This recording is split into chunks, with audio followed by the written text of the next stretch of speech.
Muito bem, bora ler a Bíblia hoje? 15 minutinhos, só 1% do seu dia para aprender mais de Deus, para ser alimentado. E nós estamos chegando ao fim da nossa jornada pelo Evangelho de Lucas. Esse evangelho onde nós vimos com riqueza de detalhes, né, sobre a vida de Jesus. Riqueza de detalhes trazidas pelo autor Lucas, né, como nós vimos lá no comecinho, esse médico, esse historiador, esse pesquisador que trouxe detalhes preciosos da vida de Jesus. E nós estamos aqui nessa última semana de Jesus, antes de ser crucificado, ressuscitado. Na última ida de Jesus para Jerusalém. No vídeo anterior, nós falamos do domingo, né? O dia em que ele chega em Jerusalém, e as pessoas estão ali com os seus raminhos, né? Até comecei o vídeo aqui com os raminhos, né? O famoso Domingo de Ramos, tradicionalmente comemorado por algumas denominações, simbolizando essa entrada de Jesus em Jerusalém, um domingo antes ao domingo de Páscoa. Então, hoje nós vamos dar continuidade à nossa leitura, né? Nós estamos aí no capítulo 19 de Lucas. Já vai abrindo a tua Bíblia para que o Senhor já esteja abençoando aí esse momento da nossa leitura. E a passos curtos, tá, gente? Nós vamos aqui percorrer os últimos, a última semana de Jesus, né? Lucas vai trazer aqui nesses últimos 4 capítulos, muitas informações, né? Eu não vou dizer para vocês que hoje nós vamos falar da segunda, amanhã da quarta, depois da quinta, não. Nós vamos ter aqui no capítulo 20, né? Provavelmente amanhã a gente já inicia o capítulo 20. E no capítulo 20 e 21, nós vamos passar aí uns 4 dias, né? Não existe uma divisão em Lucas exata dos dias que se passaram o capítulo 20 e 21, mas foram certamente entre a segunda, a terça e a quarta. Porque lá no capítulo 22, a partir do versículo 7, a partir do versículo 7, no capítulo 22, já vai ser a quinta-feira, tá? A véspera da crucificação. Então, hoje nós vamos finalizar o capítulo 19, né?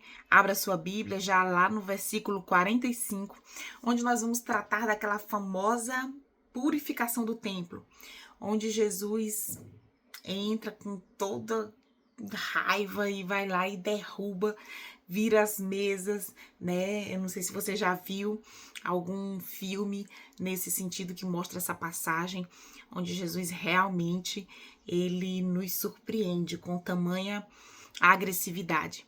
Mas nós vamos falar melhor sobre isso a partir da nossa leitura. Que o Senhor esteja guiando as nossas mentes, guiando os nossos corações, principalmente, para que Ele reine, para que a palavra dele seja dita e para que nós aprendamos com cada palavra que vai ser lida aqui. Amém? Abra aí sua Bíblia. Lucas, capítulo 19, versículo 45, diz assim: Jesus entrou no pátio do templo e começou a expulsar dali os vendedores. Ele lhes disse: nas Escrituras Sagradas está escrito que Deus disse o seguinte: a minha casa será uma casa de oração, mas vocês a transformaram num esconderijo de ladrões. Jesus ensinava no pátio do templo todos os dias. Os chefes dos sacerdotes, os mestres da lei e os líderes do povo queriam matá-lo, mas não achavam jeito de fazer isso, pois todos o escutavam com muita atenção. Pessoal, Lucas descreveu de forma bem singela esse episódio. Você não vê aqui a ira de Jesus virando as mesas, né, fazendo aquele alvoroço. Nós vamos ler essa mesma passagem lá no Evangelho de Mateus, onde ele descreve com mais riqueza de detalhes essa passagem. Então, eu convido você a voltar aí 2 livros para trás. Nós estamos em Lucas, no Evangelho segundo Lucas. Aí você vai voltar, né? Passa Marcos, vai para Mateus. Lá no Evangelho, segundo Mateus, que vai também falar Evangelho, vai falar da vida de Jesus, né? Então, vai falar também da mesma passagem, ele trouxe com mais riqueza de detalhes. Por isso eu queria ler para você.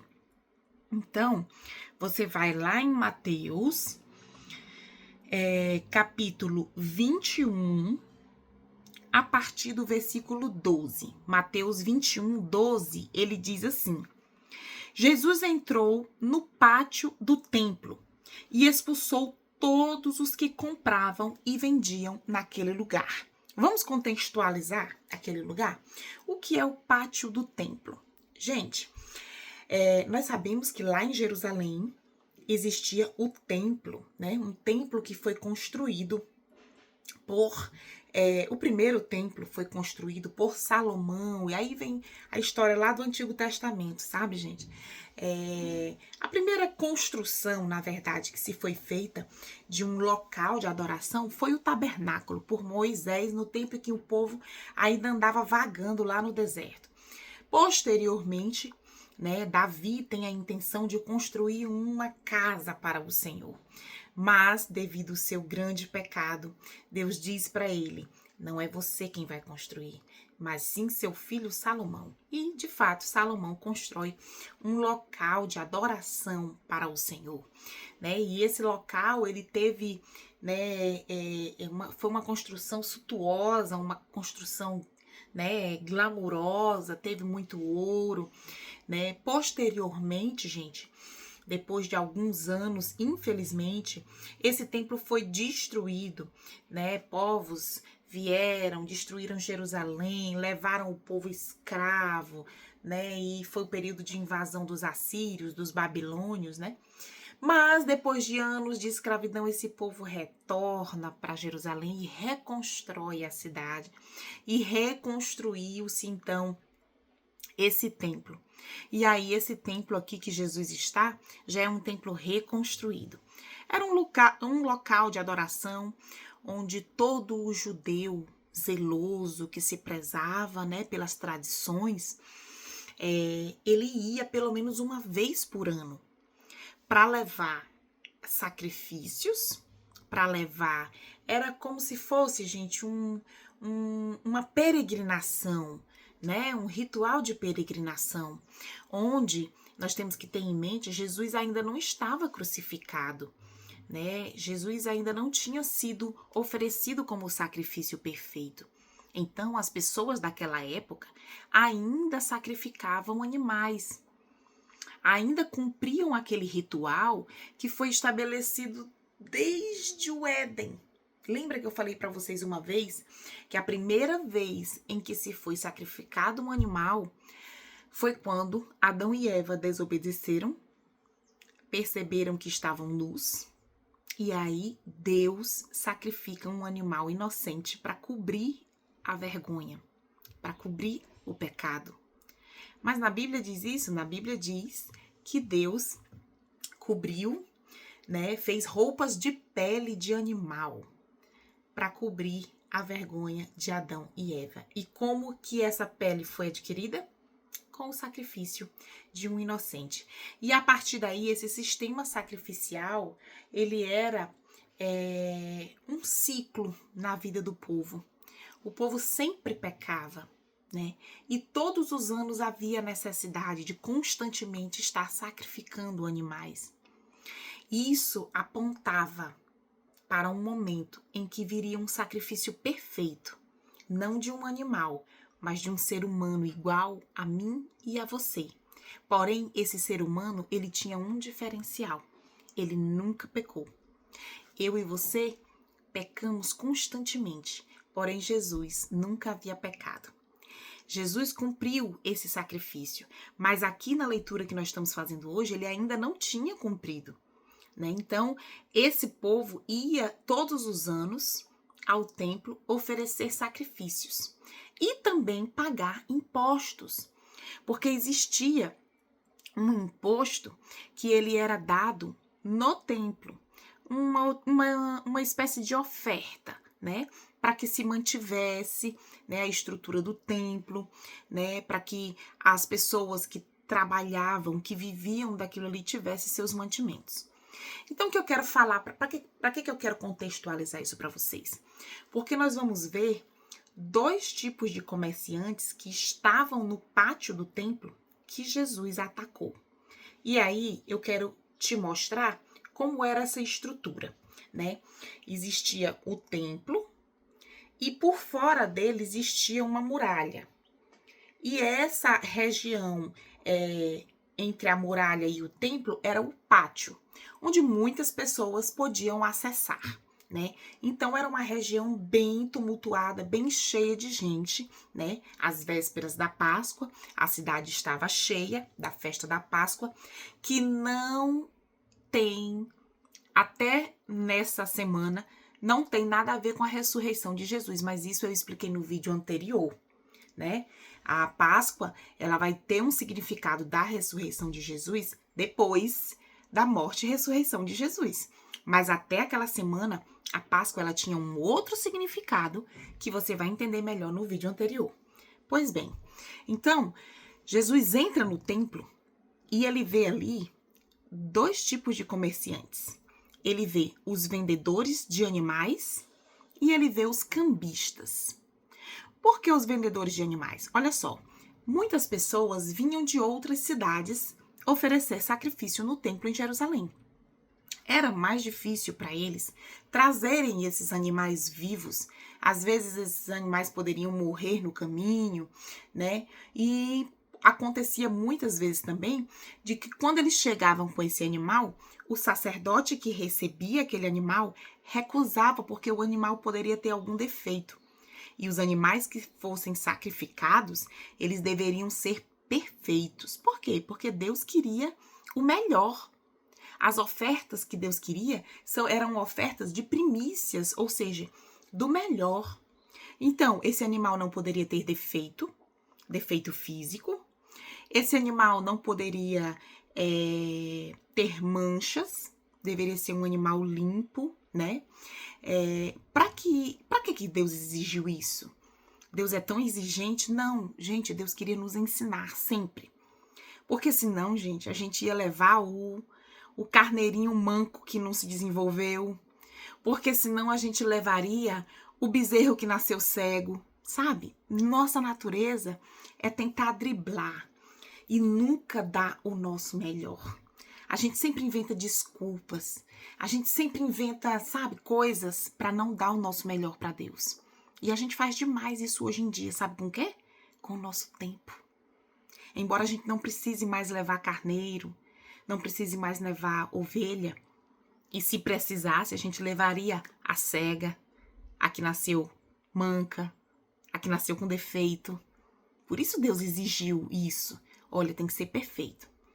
Mas hoje a gente continua fazendo isso com o nosso tempo. Ah, mas Deus está vendo, Deus sabe que eu tenho que trabalhar. Ah, mas Deus sabe o quanto eu estou cansada. Ele sabe. E o pior, ele sabe. A gente fala isso, mas a gente não tem noção. Nós temos que entender que Deus quer o nosso melhor. O que de mais qualidade nós podemos oferecer. Qual tempo você tem oferecido para Ele? Aqueles últimos 5 minutos antes de dormir, morto de cansado. Deus sabe.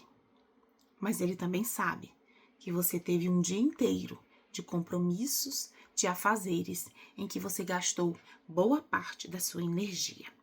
Nós precisamos pensar nisso. Mas voltando à explicação do templo que eu estava fazendo para vocês. Existiam esses dois tipos de comerciantes. Os que vendiam os animais, e aí esses homens tinham lá seus cercadinhos com ovelhas perfeitas, né, sem mancha, para vender para as pessoas que vinham de fora. E tinha também, gente, os cambistas, né? Os trocadores de dinheiro. O que é cambista? Gente que trabalha com câmbio, né? Quando você vai para outro país, você não tem que ir lá no aeroporto, tem aquelas lojas de câmbio, né?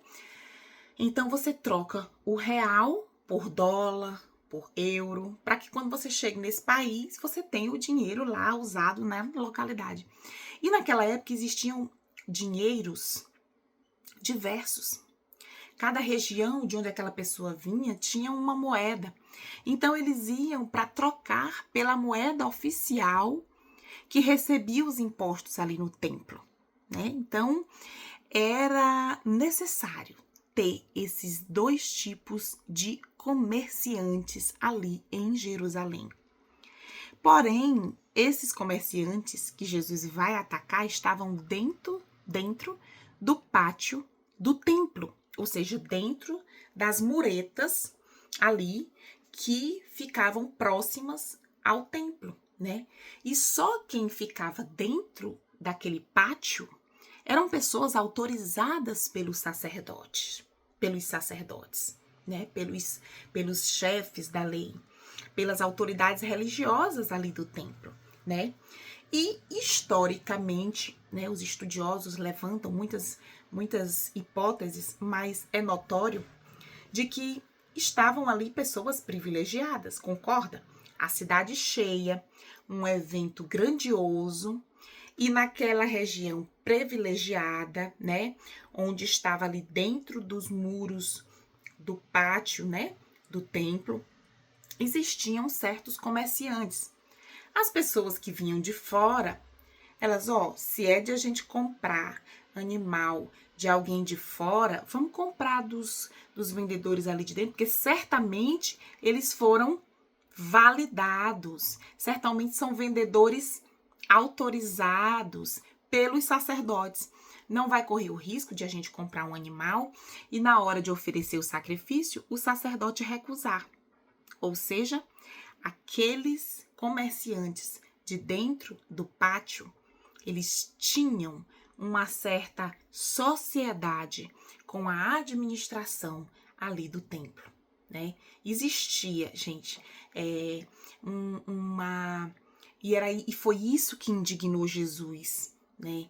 Porque Jesus disse que ali era um covil de ladrões, né? Ele não estava falando só dos vendedores, ele estava falando dos religiosos, das pessoas que estavam usando a fé dos pobres, a fé de pessoas que não tinham condição para poder obter, né, vantagem indevida. Mas agora que eu já te expliquei, vamos voltar ao texto. Tô lembrando aqui, a gente está lendo Mateus, tá? Porque Mateus trouxe um texto mais elaborado sobre essa passagem. Então, continuando, vou ler novamente o versículo 12 para vocês. Jesus entrou no pátio do templo e expulsou todos os que compravam e vendiam naquele lugar. Derrubou as mesas dos que trocavam dinheiro e as cadeiras dos que vendiam pombas. Olha aqui, ele já trouxe o cambista e já trouxe um dos vendedores de animais, os vendedores de pombas, porque tinha também vários tipos de animais, tá, gente? As pessoas mais pobres, elas, já que não poderiam ofertar um carneiro, poderiam ofertar uma pomba, tá? Então, no verso 13 diz assim, ele lhes disse, nas escrituras sagradas está escrito que Deus disse o seguinte, a minha casa será chamada casa de oração, mas vocês a transformaram num esconderijo de ladrões. Cegos e coxos iam encontrar Jesus no pátio do templo, e ele os curava. Os chefes dos sacerdotes e os mestres da lei ficaram zangados quando viram as coisas maravilhosas que ele fazia e ouviam as criancinhas gritando no pátio do templo, Hosana ao filho de Davi. Olha só, então aqui em Mateus a gente viu como Jesus tratou esses vendedores, esses cambistas, com ira, né, derrubando as mesas, derrubando as cadeiras, né, porque a ira de Jesus foi ver aquele contexto em que as pessoas estavam indo adorar a Deus da forma como eles achavam que era o certo, com recursos às vezes limitados, né? Pessoas vinham de longe e quando chegavam ali ainda eram exploradas, né? Os religiosos estavam transformando um evento, uma data importante do calendário judaico em um comércio, em algo que objetivava lucros, né? E hoje não é diferente, né, gente? A gente vê isso acontecendo em vários lugares. né? Pessoas vêm usando da fé de pessoas inocentes para vender coisas, né? Vender objetos, e ainda se fala que são objetos abençoados, objetos que foram santos, abençoados, o que eu quero te dizer.